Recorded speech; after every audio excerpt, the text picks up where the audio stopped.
They get to boxing, and Gabi brought out the chompers. Chobei still weaving and blocking, but Gabi grabbed his dome, mounted him again, and ripped his carotid artery. I know bro was feeling like booling on some feel me? Hell's Paradise Sundays are officially back. I absolutely love Hell's Paradise with a passion. Personally, it's one of my favorite mangas of all time, and I know I ain't covered the first season, but shh, y'all just let me know when y'all want that. Anyways though, I know we are just waiting to see chapter 56 animated. Also, they're 2 for 2 with openings right now. Delivered us again with a banger. This shit might actually top the first one for me, I'm not gonna lie. And of course, they went OD with the visuals too. It dead looks perfect. Rip to the niggas at Mappa though, of course. But goddamn, y'all must have gotten a raise, or at least had to have seen your families for a little bit to be giving us back-to-back peak in the same season. We start off where the last season left off with the introduction of 2 new characters who happen to be from the Yamada Asaemon clan. This chill ass OG over here is named Jika, and young bull over here is named Shogun.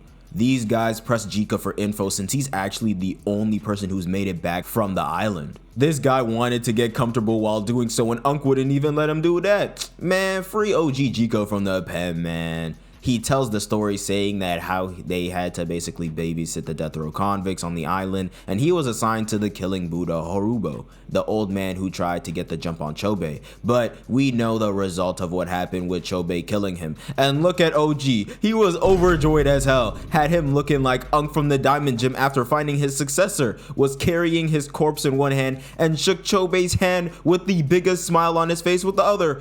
Trembling with frustration at failing my duty. My ass. This nigga hates his job with a damn passion. But since his convict was dead, he tried to go back. But the current carried them to the island and they ended up docking on it. Now the elders are even more intrigued, being that he's basically the only one out of 60 people who's managed to touch the island and is able to tell tale about it. OG decides to cap some more, saying that even though he wanted to continue his duty, he felt it was so important to convey a condemned man's final moments to his family, and came back through trials. And just look at this face. Is that the look of a nigga who even remotely has a sense of responsibility? Fuck no. The elders wanted bro to elaborate on said trials, but Jika just said it'd just be a waste of time and warns them that they should just stay away from the island from now on, being how strange and unreal it seems, making the analogy that only fools and children poke at a beehive, essentially calling out the shogunate outright, and the elders were on his ass, but Shogun stopped him and apologized on his behalf for his actions. Unk said bowing wasn't gonna cut it, but his homeboy told him that Shogun was one of them ones, making him fix that lip, and read the official order from the Shogun himself, telling Shogun that this time he gonna go to the island and he can choose suitable candidates to accompany him. Jika and Shogun are out talking about that little meeting, and Shogun was dead upset at Jika, pressing him about his behavior back there. Jika's excuse was that he only acted like that knowing Shogun was going to have his back, but even so, he apologized. Shogun said that he's only just acting in Aizen's stead, and he can't disgrace him while he's gone. Jika asks about if there's any more convicts they can use as reinforcements, but that's when Shogun lets him know that the only ones they're taking to the island are going to be the Iwagakure shinobi, which as we know are Gabimaru's ops. Allegedly, the condemned criminals that they did have originally were killed by a group of Iwagakure ninja, and the Shogun ate that shit up like he was Bullin and anything you put in front of that nigga. Then basically selected the shinobi that were present on the spot. Shogun wasn't too fond of the idea to begin with of bringing criminals to the island, and tells Jika that they are spinning back on the island in a few days. Jika was like, oh hell nah nephew, oh hell nah. Now you could make the argument that the island is mad dangerous. Of course he ain't trying to spin back again, no Lil Uzi, but come on bro, he's literally just Shikamaru. He'd rather be a damn cloud in the sky.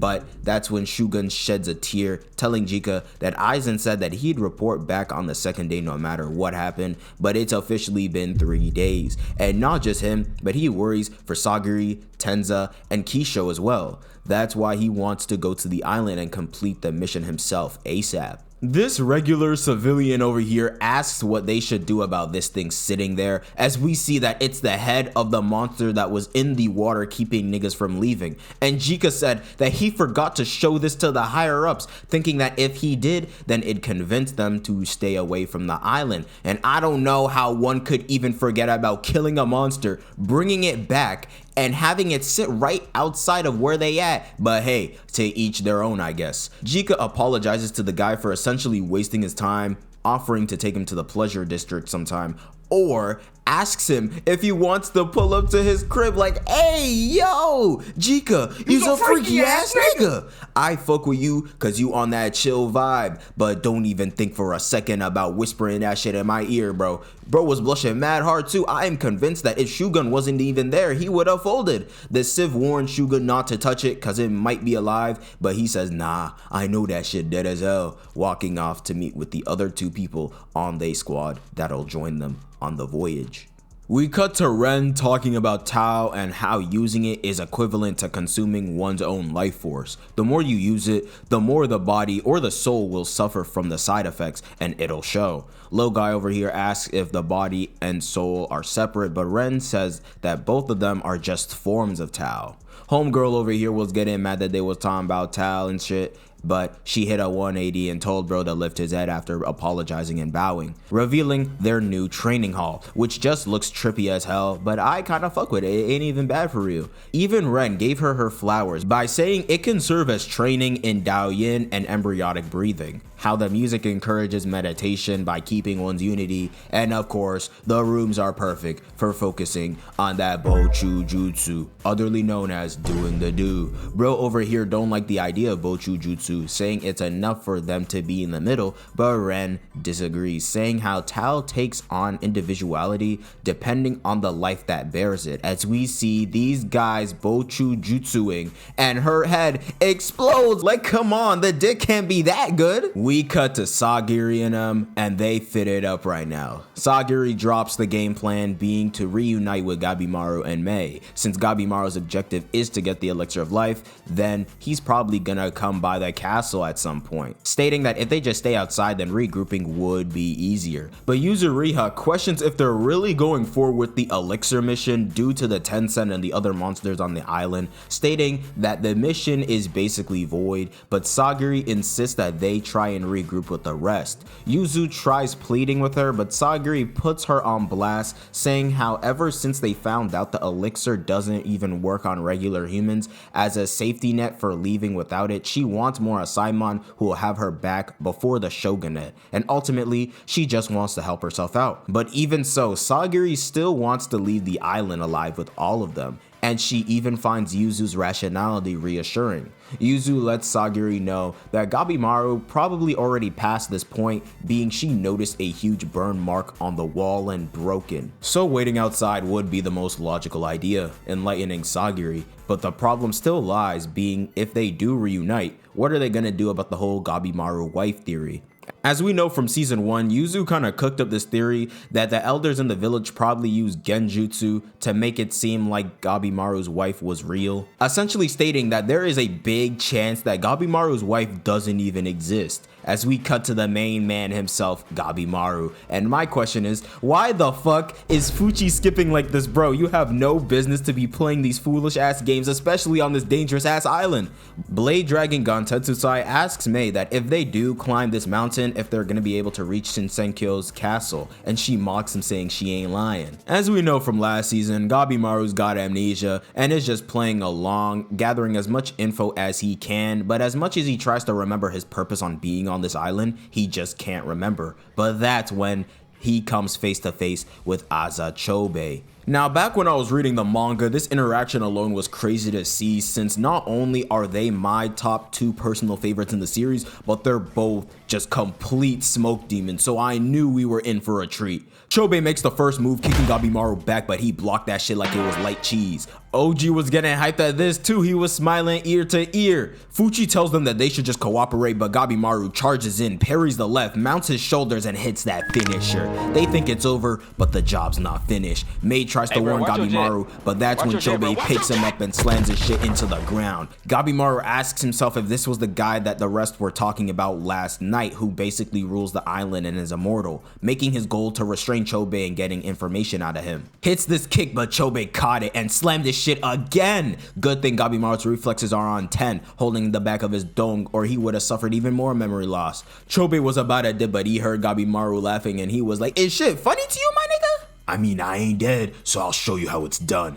Grabbed the stone and shot it, but Chobei weaved, but Gabi had to jump on him literally and hit that 1, 2, and is just following up with jabs. Jacked his eye, tried to dash, but Chobei said, "Hold this shit real quick." And I know that shit smelling worse than Rakai's breath. That's why they had to white out Gabimaru's eyes. That shit knocked him out for a second. That shit sent Gabimaru tumbling, but he stuck the landing. And at first, I thought bro was just spitting out built up blood in his mouth, but no. He bit through this nigga's damn tendon. Chobei ain't even human no more, but even he was questioning Gabimaru's humanity. They get to boxing, and Gabi brought out the chompers. Chobei still weaving and blocking, but Gabi grabbed his dome, mounted him again, and ripped his carotid artery. I know bro was feeling like booling on some feel me. OG sees Gabimaru's attempt at attacking the vital points, and though reasonable, still brutal, as Fuchi compares the fight to two beasts fighting. And even though Gabimaru is still human, it shows how dehumanizing his methods are, even against someone who isn't human like Chobei anymore. Gabimaru ain't tripping though. In Iwagakure, they break things till they break, but Chobei heals and called Gabimaru sorry as shit, stomping the ground, destroying their footing. Chobei said that Gabi looked so strong back on the mainland, so he let him get a few hits in, but states that he's weak. Dashed at him and Gabi used mud wall, but Chobei broke through that shit and got a clean hit in. Gabi sent a left, but Chobei brought out the blue lock eyes. The Sharingan blocked it and hit that uppercut, but Gabimaru took 2 fingers off Chobei, but of course Chobei regenerated. OG confused on why Gabimaru seems weaker than he was earlier, but Mei says that Gabimaru's Tao is strange, and restates that you need to be strong and weak in unison, but weakness is the seed of strength, but Gabimaru doesn't have the weakness he had due to forgetting his wife. But Gabi ignores his amnesia, dashes, struggling to block Chobei's punches, clawed out the side of his face, but he regened. Made Gabi eat this palm and told his brother to murk the rest of them. And Fuchi was like, brother. Got the strap on me, no lesbo. Toma went for OG first, but got his blade caught, and OG was dead offended that Toma thought he was weak because of his one arm, gripped him by his collar, and headbutted his shit into the ground. OG told him to get his ass up, being that he can beat him without drawing his blade. Fuchi tried to tell bro to chill out, but nah, he was dead tight at this nigga for doing that. Toma tried going in, mopped. 3rd time's the charm, denied. OG tells him he's got potential, but it ain't no real skill. And he just started beating on Toma while giving him a lecture like he was his pops. Like, bro, you're not my dad. But Toma just says that he follows whatever his big bro says, stating that he hates people who works in groups like he ain't doing the same thing as a duo. Even OG was like, nigga, are you dead ass? We go back to Gabimaru and Chobei scrapping. Chobei admits that though Gabimaru is strong, he's sure that he can kill him, being that he can read his movements thanks to Tao. Chobei went in and down slammed this nigga, and Gabimaru was like, fuck it, and pulled out that fire style, remembering the chief's words about when facing death, one must inflict maximum damage on the enemy before dying. Chobei saw through that last resort attack, but Gabimaru lit that fireball jutsu and kicked these flaming rocks at him, piercing through Chobei's body, and as he's regenerating, Gabi came in, pinned this nigga to the ground, and was about to set bro shit ablaze, no Rengoku. Chobei's regeneration couldn't keep up. Gabi said that he had none to lose and called out Chobei for having something of value and that he can't beat people like Gabimaru because of it. And boy, did that strike a nerve as he decides to release everything and that his little bro Toma is enough for him. As we see vines growing out of his body and he's looking like the damn Red Hulk at this point. The vines head Gabimaru's way, but he's bobbing and weaving. Oh shit, never mind. Chobei sent more vines and Gabi shot that fireball jutsu, but Chobei hit that Onyx up Sigin Brawlhalla, if you know, to shield himself, jumped into the air and hit this devious ass down slam on Gabi. He broke out of it, but Chobei just sent more vines and he was just slapping my man Gabi silly. He hit that fire style and basically nuked the area. Both of them made some distance, but we see Chobei trapped in his body where all he can see is darkness and a dark looking vortex, and bro's already getting pissed looking at that shit. Dashed in and started sending all types of attacks Gabi's way. Gantetsusai asks why Gabi ain't using Tao, but Mei says that Gabi can't use Tao now cause he forgot, and since Chobei's Tao is much bigger, he just can't win. Gabi came to the conclusion himself, and if he uses fire style again, he'll be cooked, literally and metaphorically. But it doesn't matter, since someone else in the village will just replace him in the end, and killing Chobe is more important than his own life. But he gets held back by the spirit of his wife. But as Chobe charges in, Gabi does the same, hitting that fire style. OG and Fuchi are just confused, being that they thought those two wanted to receive the pardon, but it's as if they both lost their sense of selves. Toma comes to the realization that Chobe is doing this for his sake. Chobe charges at Gabi, trying to take him off the map, but that's when lil bro Toma got between them, and Chobe actually punctured him in a few places and sliced his face. Toma apologized, since all this time Chobe was fighting on his own because Toma was just too weak and undependable, telling his big bro to come to his senses. But just like Aaron the plumber, I absolutely have to. Gabi saw the chance to burn their shits to a crisp, but Mei came in to use her powers to destroy the footing below the Aza brothers. Gabi had to get that last lick in, so he kicked the boulder like he was Isagi Yoichi himself at Chobe, and he ate that shit like it was nothing. But he told Toma to wait for him, getting him to safety before falling. We see Sagiri's group at the other side of the castle looking at the statue and hearing the music and shit, and on one hand, to me, I can understand the creepy and eeriness to it, but on the other hand, I just find this is so freaking cool, bruh. Yuji Kaku's art is just so freaking beautiful to me, man. All of this confuses the gang, but even so, they move. Hoko, I think that's his name, I kinda forgot, I'm gonna keep it a bug, but he thinks about all that's happened so far and states that this round of humans will undoubtedly bring change to the island, asking if he'll still be himself by then. As they're walking outside the gate, we see Gabimaru's group and they meet up. They sort of exchange info real quick, and Hoko is shocked because in his 1,000 years, god damn, my bad. In his 1,000 years of living, these guys have killed Soshins, Doshis, and even Tensens, coming to the conclusion that they just might bring more than change to the island. We see Fuchi mourn the death of Senta since they were pretty close. Shion suggests that they should get away from the castle, but Gabi and Mei are incapable of moving at the moment. Sagiri's a little caught off guard since Mei did go through like 2 growth spurts since they separated, but she still holds her close. OG was about to cut Toma down since he was a traitor and basically dead weight at this point, but Sagiri held it down cause she wasn't trying to see no more bodies drop. Yuzu suggests that instead of scrapping, they should tend to Gabimaru since he's on death's door. Fuchi came back and said that he did everything he could to patch up his wounds, but it's more than just the physical body, and that his spirit has been damaged as well. Gabimaru wakes up and he tries to stand up, but the rest suggest for him to stay down. He still doesn't have his memories, so he just plays along. Sagiri asks if he's straight, but Gabi smacks her hand and saying that he is. Sagiri asks who he was, to which he responded saying that he was Gabimaru the Hollow, but she knows that he already dropped that hollow shit. Shion and Fuchi shielded her since he knew that he was found out. Sagiri says that due to his abnormality in Tao, Gabi probably lost his memories. Shion uses that Byakugan and sees that his soul has been worn down to nothing. Sagiri sympathizes with him since he just fought and fought without rest ever since their separation, all for one purpose, so Sagiri decides to handle this. Sagiri asks Gabi if he knows why he's here, telling him that he's lost his memories, but Tao that's compatible with his can cure him. She tells him that she's not his enemy, but an important ally. She's trying to touch him, but Gabi keeps smacking her hand away. I guess his body knows that he's a married man, but Sagiri had enough, pinned him to the ground and told him that calling herself an important ally to him doesn't seem all that accurate since they share a deeper relationship than that, managing to grab his hand as he's squirming around. OG thought that they was doing that Bochujutsu, but Mei said it wasn't, but it was kinda similar since their Tao is circulating through touch. Shion also senses something and says that they share something that he doesn't quite understand. Gabimaru says that he feels his strength returning, and Sagiri says that for all of them to make it back, they gotta work together, asking Gabi, wasn't there someone he needed to see again as he starts to remember.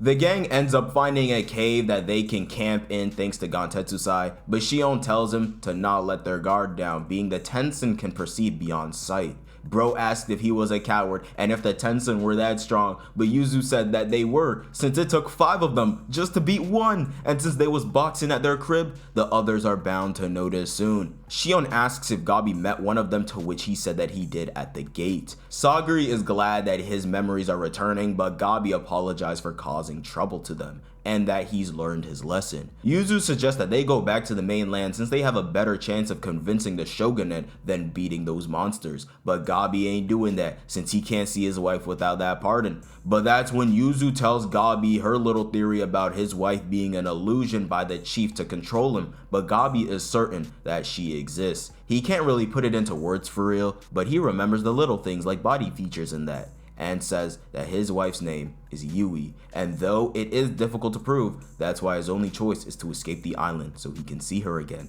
And surprisingly, the gang wasn't hating on my dog. Even Gon Tetsusai said that he'd lend a hand, and Shion caught that little joke since he's only got 1 arm. Yuzu called bro out, saying that he just exposed his weakness even though he's a shinobi, but Shion said that Gabi's Tao swelled up while he was speaking, and to him, perhaps it's both a weakness and a strength, stating that he has an incredible amount of Tao for just a small body, and those who have something to lose are ultimately strong. We cut to Chobei tumbling down the mountain, but he's still alive and he regened. He thinks back to what happened to him, saying how mysterious yet dangerous Tao is, but once he's mastered it, he'll become unstoppable. As he stood up, he sees a bunch of monster fodder behind him, but he wasn't scared in the slightest. He was trying to run it, cause they'd make good Tao practice, and he just no-diffed them to say the least. He said that they tasted like ass, but that's when he gets rolled up on by Ren, as they ask if he was the one who killed Mu Dawn. But the episode ends right here, and for all my manga readers, we know what's about to happen next episode. I'm not gonna say too much, but this was the episode that we've been waiting for. I'm just so glad Hell's Paradise is back for real. It felt like I was waiting forever, but hey, better late than never, am I right? Anyways, y'all go like and hype up the vid, subscribe to the channel if y'all are new, and comment down below if y'all want to see more Hell's Paradise vids or other anime among this winter season. Also, go check out their socials right here if you fuck with me like that. And without further ado, I hope you guys have a great day, and see ya. I never win inside, nigga, don't play with me. 5-figure drop when I step in the stove. Your bitch had to pink out, she a 5-star hoe. My chain like the same 24K gold. Cocaine, baby, put one in her nose. Give her a good dick, that shit hop on the stove. Took her to eat, she want lots and pasta. It's me for dessert when we go back home.